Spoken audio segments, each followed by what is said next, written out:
हजार लोग थे, आज कम से कम 1 लाख लोग यहां रामलीला मैदान में इकट्ठे हैं। और अब आने वाले 23 मार्च को जब आधे लोगों को रास्ते में रोक दिया है, सैकड़ों बसों को सीमा के पार रोक दिया गया है, ये बहुत दुख की बात है, सरकार के लिए शर्म की बात है। मेरी बहनों, मेरे भाइयों, मैं आज ये कहना चाहता हूं, 23 मार्च को शहीद आजम भगत सिंह का बलिदान दिवस होगा और उस दिन आज यदि यहां 1 लाख लोग हैं, उस दिन कम से कम 50 लाख लोग होंगे दिल्ली की, देश की राजधानी। और 5 अप्रैल को जब अन्ना हजारे जी आमरण अनशन पर बैठेंगे, इस भ्रष्टाचार के खिलाफ एक सख्त कानून लाने के लिए लोकपाल का मांग करते हुए, उस समय पूरे भारत में कम से कम मेरा अनुमान है 1 करोड़ लोग उस दिन अनशन करेंगे अपनी अपनी जगह पर पूरे भारत के अंदर।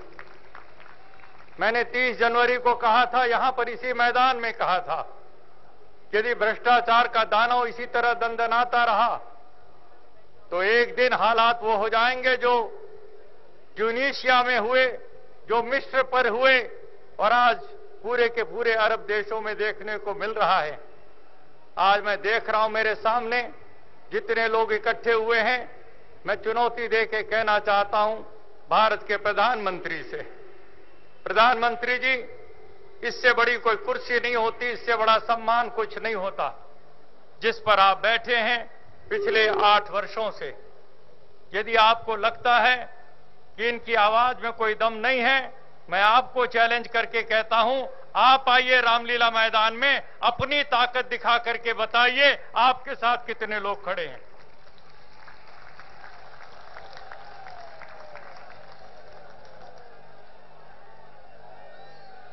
आपकी सरकार भी लगा देगी पूरी ताकत, तब भी इतने लोग नहीं आएंगे, और जो आएंगे वो भाड़े के टट्टू होंगे, किराए के लोग होंगे, उनके अंदर ये जोश और खरोश नहीं होगा। आज जनता फैसला कर रही है, सिंहासन खाली करो कि जनता आती है। ये सीधा सीधा नारा विश्व बंधु जी ने जो लगाया, यहां से जो इनकम टैक्स के कमिश्नर रहे, उन्होंने तो बहुत बातें साफ साफ कह दी, और भी हमारे साधु सन्यासी महाराज अपनी बातें कह रहे हैं। लेकिन मैं देख रहा हूं पूरे देश के अंदर एक बाबा उठा, उसने बड़ों बड़ों का बाजा बजा दिया कि नहीं बजा दिया। और एक बाजा अभी 3 दिन पहले बहुत जोर जोर से बोल रहा था, बाबा रामदेव के खिलाफ बोल रहा था, वो बाजा बज रहा था। मुझे बहुत खुशी हो रही थी जब वो कांग्रेस के नेता कुछ बोल रहे थे। मैं उनको धन्यवाद देना चाहता हूं, मैं गुस्सा नहीं कर रहा उन पर, उस कांग्रेस के नेता को मैं धन्यवाद देना चाहता हूं। तुमने कुछ तो अपनी जली भुनी बातें कही, जो तुम्हारे दिल के अंदर था गुबार तुमने निकाला। लेकिन आज पूछा जा रहा है उस कांग्रेस के नेता से, क्या तुम अपनी पूरी पार्टी की तरफ से ये बोल रहे हो या तुम अपनी व्यक्तिगत हैसियत से बोल रहे हो? उस बात का जवाब पार्टी दे। पार्टी के नेता साफ साफ बोलें कि क्या वो पार्टी की तरफ से बोल रहे हैं या वो व्यक्तिगत रूप से अपनी तरफ से बोल रहे हैं। यदि वो व्यक्तिगत रूप से बोल रहे हैं और यदि आप पार्टी उसका समर्थन नहीं करती, तो ऐसे व्यक्ति को पार्टी से निकाल दिया जाना चाहिए जो पार्टी के लिए सिरदर्द पैदा करे।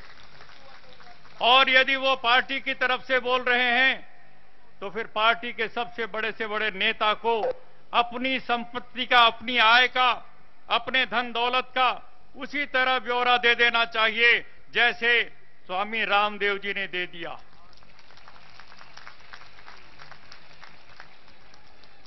यदि ये फैसला नहीं होता आने वाले कुछ चंद दिनों के अंदर, तो चेहरे साफ हो जाएंगे, बेनकाब ये नकाब उतर जाएगा। इसकी जिम्मेदारी बहुत बड़ी है, हुकूमत करने वालों के ऊपर बहुत बड़ी जिम्मेदारी है। मैं व्यक्तिगत रूप से किसी को कोई छेड़ना नहीं चाहता, लेकिन पिछले दिनों से जब से ये आंदोलन काले धन के सवाल पर उठा, जब से विदेशी बैंकों में जमा पैसे के ऊपर सवाल उठे हैं, तिलमिला रही है सरकार।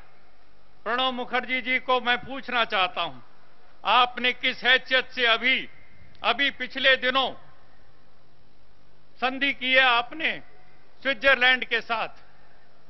स्विट्जरलैंड के साथ आपने एक नई संधि की है और उसमें आपने कहा है 2011 के अप्रैल के बाद के जो भ्रष्टाचार के कांड होंगे उनका पैसा तुम्हारे पास होगा, उसको तुम बता देना, लेकिन पीछे वाले अभी तक के भ्रष्टाचार के पैसों को तुम्हें बताने की जरूरत नहीं है।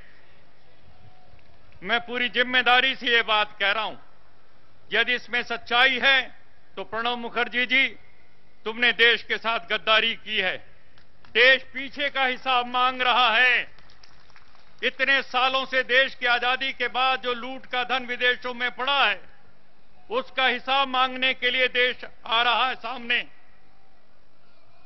और उसको छिपा करके तुम नई संधि करके कहना चाहते हो आगे का बता देना, पीछे की बताने की जरूरत नहीं है। यदि तुमने सचमुच में ऐसी संधि की है तो जनता की मांग है, प्रणब मुखर्जी तुम्हें इस्तीफा देकर के नीचे उतर जाना चाहिए। तुम्हें वित्त मंत्री की कुर्सी पर बैठकर ऐसे गलत संधियां करने का कोई अधिकार नहीं। तुमने किस हैसियत से, चाहे चिदंबरम हो चाहे प्रणब मुखर्जी हो, तुमने दुनिया में सबसे ज्यादा काला धन रखने वाले यूबीएस बैंक को भारत के अंदर बैंकिंग करने की तुमने कैसे आजादी दे दी? तुम्हें तो चाहिए था कि तुम यूबीएस जो बैंक है स्विट्जरलैंड का, उसकी गर्दन मरोड़ते और उसने जो हमारा काला धन रखा हुआ है उसको वापस लाते।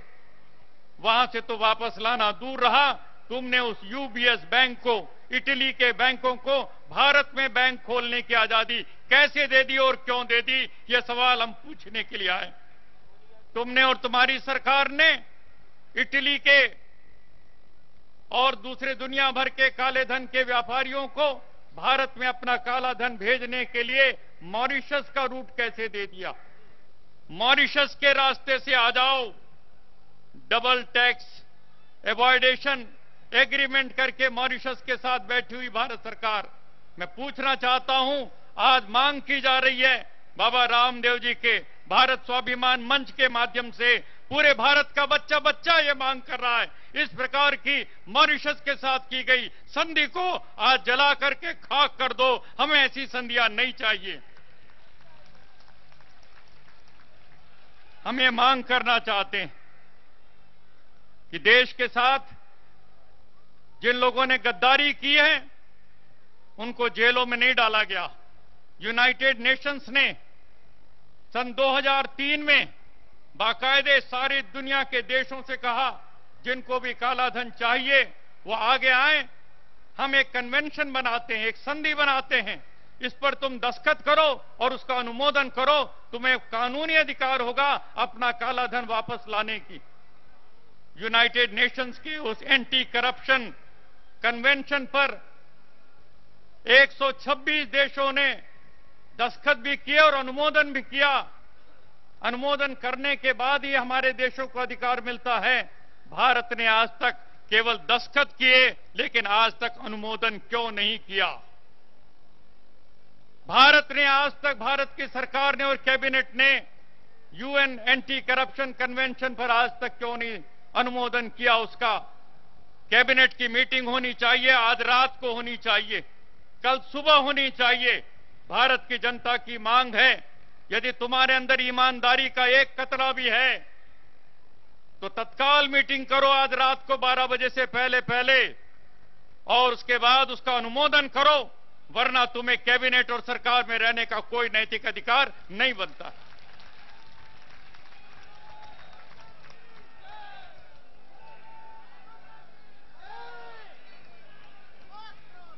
कांग्रेसी नेता जल रहे हैं, भुन रहे हैं, तिल मिला रहे हैं, कोई बात नहीं है। वो दुश्मनी से देखते हैं, देखते तो हैं। वो दुश्मनी से देखते हैं, देखते तो हैं, हम खुश रहें कि हम हैं किसी की निगाह में।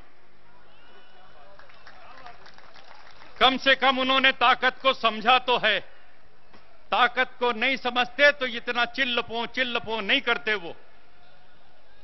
लेकिन मैं आज उनको कहना चाहता हूं, तुम जल रहे हो, खूब जलो। नेता लोगों, तुम्हारे भ्रष्टाचार की कलई खुलने जा रही है। लेकिन हम भी कहना चाहते हैं, किस्मत हमारे साथ है, जलने वाले जला करें। बोलो सब लोग, किस्मत हमारे साथ है, ईश्वर हमारे साथ है, और ये सारे नेता हमारे साथ हैं। बाबा रामदेव हमारे साथ हैं। जलने वाले जला करें, जलने वाले जला करें। हमें किसी चीज की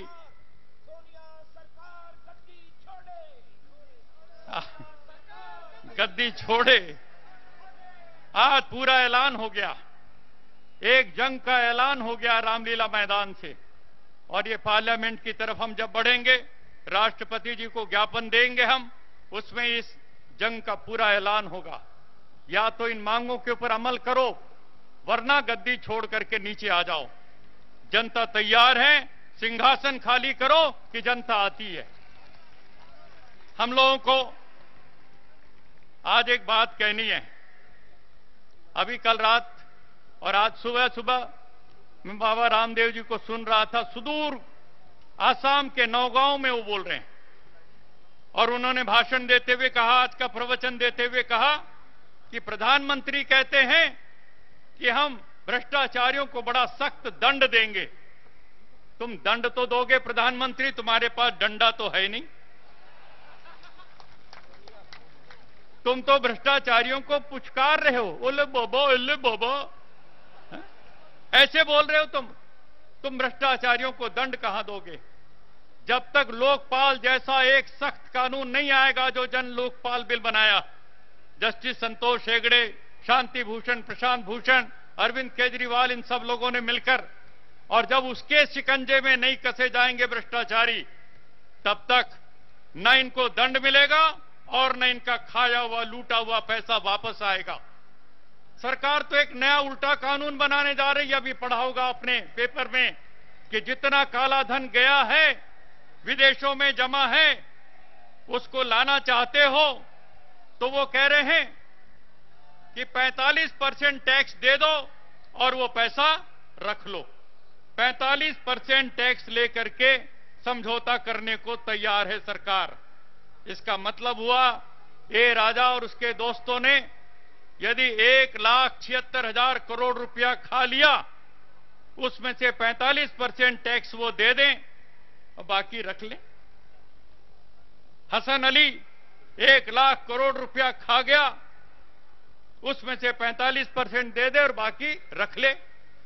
चोरों को तुम इनाम दे रहे हो, चोरों को सजा मिलनी चाहिए थी, चोरों को हथकड़ियां लगनी चाहिए थी, चोरों को लाल किले के सामने तोप के मुंह में बंद लगा करके उड़ाया जाना चाहिए था, लेकिन तुम उनको इनाम दे रहे हो। ये गंदे और काले कानून हम नहीं आने देंगे भारत के अंदर। आज पूरे देश के अंदर लॉकरों में पैसा जमा है, लॉकरों में। अभी एक नाल्को के डायरेक्टर की पत्नी मिस्टर श्रीवास्तव की बेगम मेम साहब अपना लॉकर खोलने गई शाहजहां रोड के ऊपर, परसों की बात। लॉकर खोल रही है महाराष्ट्र बैंक की, और पीछे पीछे छापा मारने वाले पहुंच गए। 10 ईंटें निकली, सोने की ईंटें 10 ईंटें निकली हैं। आप लोगों ने पढ़ा होगा अखबारों में। मैं आज मांग करता हूं, यदि सरकार देश का काला धन निकालना चाहती है, आज रात को सारे के सारे लॉकर हिंदुस्तान के बैंकों के सारे सील कर दिए जाएं, और कल सुबह खोल करके कहा जाए, जो असली धन है वो ले जाए और जो काला धन है वो हजम कर दिया जाए। ये एक मंत्र लेकर के हम पूरे देश के अंदर क्रांति का तुमुल नाद करेंगे।